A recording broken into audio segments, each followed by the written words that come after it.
terminei o episódio de ontem a dizer que a história das ideias erradas é também bastante interessante. E também são interessantes as histórias que criamos sobre as ideias erradas. Eu dou só um exemplo, antes de avançarmos para o quarto episódio, ou quarto capítulo deste livro falado, da breve história da ignorância. Dou um exemplo. Os homúnculos, de que falámos ontem.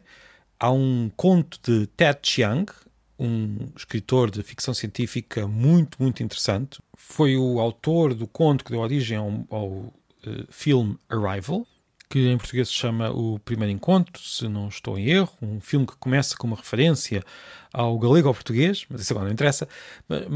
Ted Chiang escreveu o conto que deu origem a esse filme e escreveu também outro conto, entre muitos outros, quase todos eles muito, muito interessantes. Ou melhor, todos aqueles que eu li, são mesmo muito bons contos de ficção científica. E há pessoas que não gostam de ficção científica, também não é um dos géneros que eu mais leia, no entanto, no caso deste autor, aconselho vivamente, mas ele escreveu um conto chamado 72 letras, em que, entre outras coisas, imagina como seria se de facto os homúnculos existissem e a ciência já tivesse avançado muito. Aquele conto imagina um mundo em que a ciência é muito avançada e a maneira como os homens se reproduzem é através de homúnculos que podem ser analisados naquele universo do conto cientificamente, podem ser até ampliados. Bem, se quiser leia, é um caso que mostra como até as ideias erradas dão origem a boa literatura e a boas histórias. E antes ainda de avançar, só uma confissão: eu quase nunca ouço os episódios que estou a gravar porque não aguento a minha voz, é um fenómeno conhecido. Às vezes faço o esforço porque quero ver como é que as coisas andam, se está tudo a correr bem em termos sonoros, mas ontem por acaso ouvi e percebi que tinha dito 2 vezes Platão em vez de Plutão. Não sei o que é que me deu, mas deixei as palavras dali. O esforço de reconstruir todo o episódio era demasiado grande, tendo em conta o tempo que tenho esta semana, e fica ali como marca de 2 erros. E provavelmente há outros por aí espalhados por estes episódios fora. Já vamos quase a chegar aos 90 episódios, por isso peço perdão aos ouvintes. Às vezes acontece. Hoje vou falar mais uma vez da história da nossa ignorância e começo por referir um outro livro, não o de Ted Chiang, mas um outro livro de um autor que gosta muito de conflitos. É um autor que algumas pessoas odeiam profundamente. É um autor, é um pensador, um filósofo, se quisermos, que partiu da área das finanças. Um filósofo que parte das finanças é muito curioso, não é?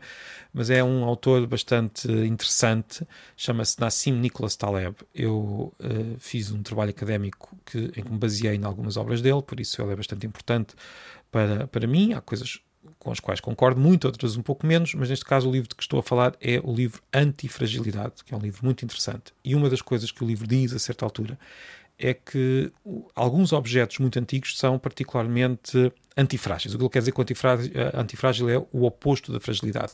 É algo que ganha com o tempo. Quanto mais tempo passa, mais forte fica. E ele diz que alguns objetos são ou antifrágeis ou pelo menos muito robustos. Uma cozinha em Pompeia, preservada em Pompeia, tem ainda hoje, tinha naquela altura, objetos que ainda hoje, é isso que eu queria dizer, que ainda hoje nós usamos com frequência. A cozinha tinha colheres, tinha tachos, tinha facas. Muitos dos principais objetos mantêm-se. São objetos sólidos.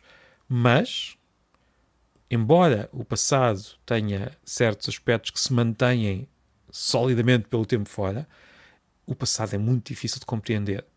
Ou seja, nós conseguimos explicar o presente através do passado, nós conseguimos dizer que temos nas nossas cozinhas colheres, tachos e por aí fora, porque vem do passado, mas o contrário é um pouco diferente. O passado é muito difícil de explicar com os olhos do presente.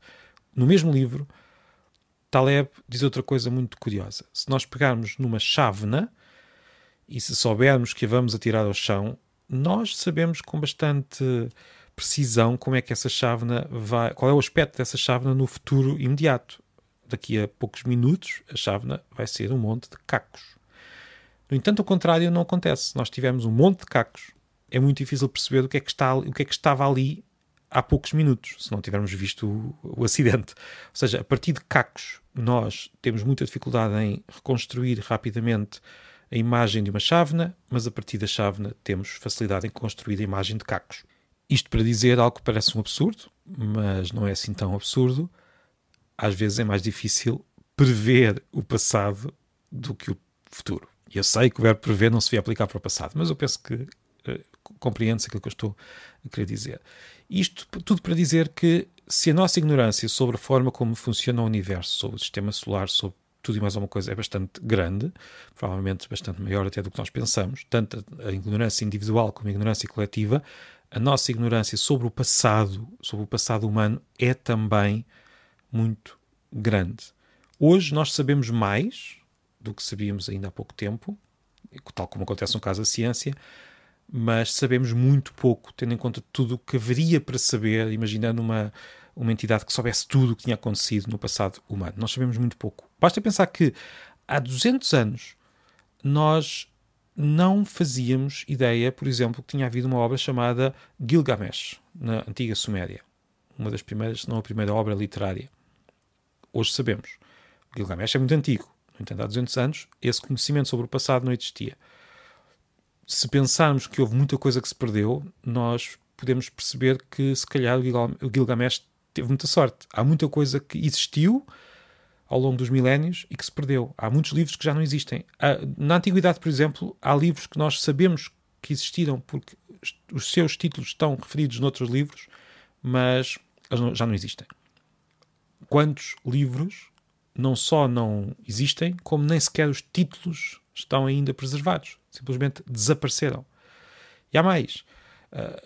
Os livros são apenas um exemplo. As ideias todas que já desapareceram. Filósofos famosos que já ninguém conhece porque os seus livros não estão cá. As conversas todas interessantíssimas que existiram e que ninguém registou. As peças de teatro, os edifícios, as cidades, as civilizações. Houve civilizações inteiras que certamente hoje nem sequer o nome nós conhecemos. O mundo que nós conhecemos, ou melhor, o passado do mundo é apenas uns restos que sobraram e que nós conseguimos preservar e às vezes recuperar através do esforço de quem trabalha nesta área. As próprias línguas. Há muitas línguas que foram faladas durante centenas de anos e que já não existem. Algumas mantiveram-se no sentido em que foram-se transformando noutras línguas e hoje nós falamos aquilo que sucedeu a essas línguas, ou seja, o português vem do latim, o latim vem do proto-itálico, o proto-itálico vem do indo-europeu, o indo-europeu certamente que vem de outras línguas mais antigas. Essas línguas não se perderam, foram-se transformando, mas há outras línguas que se perderam, outras línguas que desapareceram porque os povos que as falavam adotaram outra língua, ou os povos que as falavam morreram, todos. Aconteceu isso, infelizmente, ao longo da história várias vezes. Línguas inteiras, tradições inteiras, literaturas inteiras, literaturas orais e se calhar até escritas, que desapareceram. Nós sabemos muito pouco sobre o passado. A nossa ignorância sobre o passado é tremenda. No início do século, e estou a falar do passado humano, mas se nós pensarmos no passado biológico, se calhar também vemos que somos muito ignorantes. No início do século XIX, ninguém fazia ideia que tinha havido dinossauros. Também não se preocupavam muito, para dizer a verdade, com os vestígios desse passado. Hoje nós sabemos que temos de proteger o património, mas isso é uma preocupação relativamente recente. E mais, depois há aqui outra questão um pouco mais subtil. Não só há muita coisa que nós não sabemos, como há coisas que nós pensamos saber, mas sabemos de uma forma muito enviesada, digamos assim. Há muitas narrativas históricas que nós temos na cabeça que, se calhar, para as pessoas da época, mesmo as pessoas muito bem informadas, não faziam muito sentido. Um caso famoso, a queda do Império Romano, algo que até costumamos escrever com letras maiúsculas. A queda do Império Romano tem um ano particular, está muito bem contada, desde o século XIX que nós temos esta narrativa na cabeça. No entanto, se nós fôssemos à época e falássemos com as pessoas da época, se calhar ninguém achava que estava a acontecer algo extraordinário naquele ano em particular. Na verdade, o Império Romano não terminou no século V. O Império Romano continuou pelo menos até o século XV, com capital em Constantinopla. Os habitantes continuaram nessa zona a chamar-se romanos. Sim, nós hoje chamamos esse Império Bizantino, mas para eles aquilo era o Império Romano. Falavam grego, mas o grego sempre tinha sido falado ali naquela zona e por isso ninguém achava que o Império Romano tinha terminado. Eles continuavam a chamar-se romanos a si próprios. Mesmo do lado ocidental, mesmo naquela zona onde o Império Romano de facto deixou de controlar o território, muitas das estruturas sociais mantiveram-se. A quebra não foi tão repentina. Se pensarmos bem, linguisticamente, em muitas zonas do Império Romano, a língua continua a ser o latim. Ainda hoje nós falamos latim alterado por centenas de anos de evolução linguística. Claro que depois transformou-se, ou melhor, dividiu-se e houve outros nomes que foram dados a esta língua, mas o que nós falamos é a continuação daquilo que se falava no Império Romano. E, no entanto, nós temos aquela narrativa que o Império Romano caiu naquele ano. As coisas são sempre mais complicadas do que parecem. Mas os monumentos que nós temos à nossa volta, como aliás já falámos nos episódios mais antigos deste podcast, os monumentos são, muitos deles, reconstruídos, não são parte do passado mais antigo, mas sim parte do passado mais recente. O Castelo de São Jorge, em Lisboa, foi um castelo reconstruído no século XX. Na Idade Média, o castelo era outro.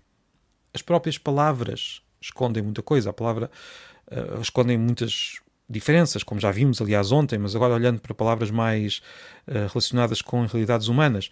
Também já falámos aqui neste podcast, a palavra Espanha, na altura de Camões, significava uma realidade geográfica e cultural que incluía Portugal. Depois foi mudada até chegarmos a um ponto, ali por finais do século XIX, em que as pessoas tinham Espanha como consideravam Espanha o contraponto a Portugal na Península Ibérica. A palavra país, por exemplo, nós consideramos que país é uma unidade, em geral, soberana, com uma soberania igual à do país do lado. Este conceito e esta palavra são também recentes. A palavra país, com este significado político, tem poucos séculos. A palavra presidente, como chefe de Estado, só começou a ser assim usada desde a criação do presidente dos Estados Unidos. Só a partir daí é que presidente passou a ser uma das formas ou melhor, uma das palavras aplicadas ao chefe de Estado naquele país e noutros depois. A palavra sexo hoje quer dizer várias coisas, incluindo uma atividade.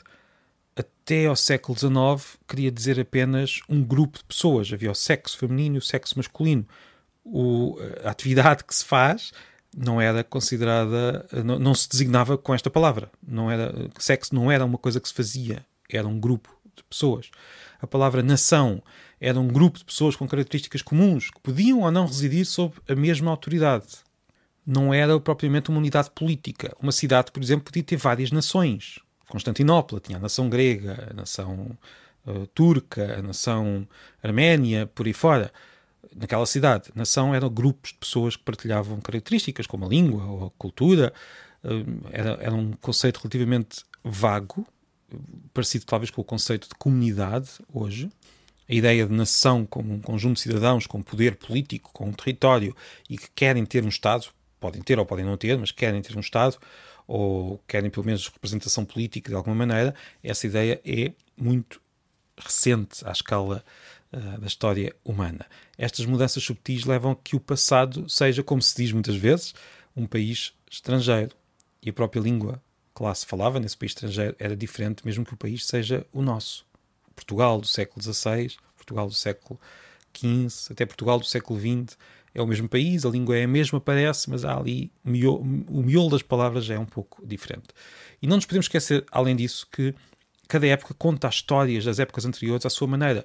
Nós agora contamos a história do nosso mundo, em geral começando na Grécia Antiga, passando por Roma, avançando pela Idade Média até ao presente. É a história contada na Europa. Pomos-nos no centro do mundo, que é natural, quase todas as civilizações e épocas fazem isso. No entanto, se nós fôssemos, por exemplo, para a Grécia Antiga, se calhar a Grécia Antiga via-se a si própria como estando numa das pontas do mundo antigo, e o centro era um pouco mais para o Oriente, talvez ali para a zona da Pérsia, no meio das rotas da seda. Cada época conta e reconta e muda imperceptivelmente a maneira como conta, e estes contos e estas histórias vão-se sobrepondo umas às outras e vão-se influenciando, e acabamos por olhar para o passado sempre de forma um pouco anacrónica. E nem é preciso ir muito longe. Se nós assistirmos na RTP Memória a telejornais dos anos 70, nós vemos que as suposições, o vocabulário, para não falar da roupa, para não falar do tabaco usado em direto na televisão, tudo era ligeiramente diferente. Ligeiramente. Há muita coisa que se mantém, as cozinhas são parecidas, temos os tachos, as colheres e por aí fora, como eu disse, mas esse ligeiramente é suficiente para nos deixar com aquela sensação de termos aterrado num país diferente. Enfim, em conclusão, mais uma vez, é que somos mais ignorantes do que pensamos, mesmo em relação ao nosso passado. Mesmo quem sabe muito de história, somos todos muito mais ignorantes do que pensamos, e essa ignorância, neste caso, até tende a aumentar, porque o passado, o tempo passa e as coisas vão se desfazendo e os vestígios vão desaparecendo. E essa passagem do tempo só é contrariada pela ação consciente e difícil dos arqueólogos, dos historiadores, que vão combatendo o desaparecimento desses vestígios e destas histórias e vão tentando perceber toda esta complexidade o melhor possível. É uma disciplina muito difícil. Difícil, mas muito interessante. Tal como nos capítulos anteriores aqui desta nossa breve história da ignorância, eu lembro que a nossa a ignorância individual é muito maior do que a ignorância coletiva, o que quer dizer que há muita coisa para descobrir já hoje. Há muita coisa para descobrir nas bibliotecas, nos livros, nos documentários, se quisermos, nos podcasts. É preciso ir com muita cautela, porque na história, em particular, estamos num terreno onde há muita, como é que eu ia dizer, muita forma de contar as coisas. Nem todas essas formas são as mais adequadas. Há sempre várias formas de dizer.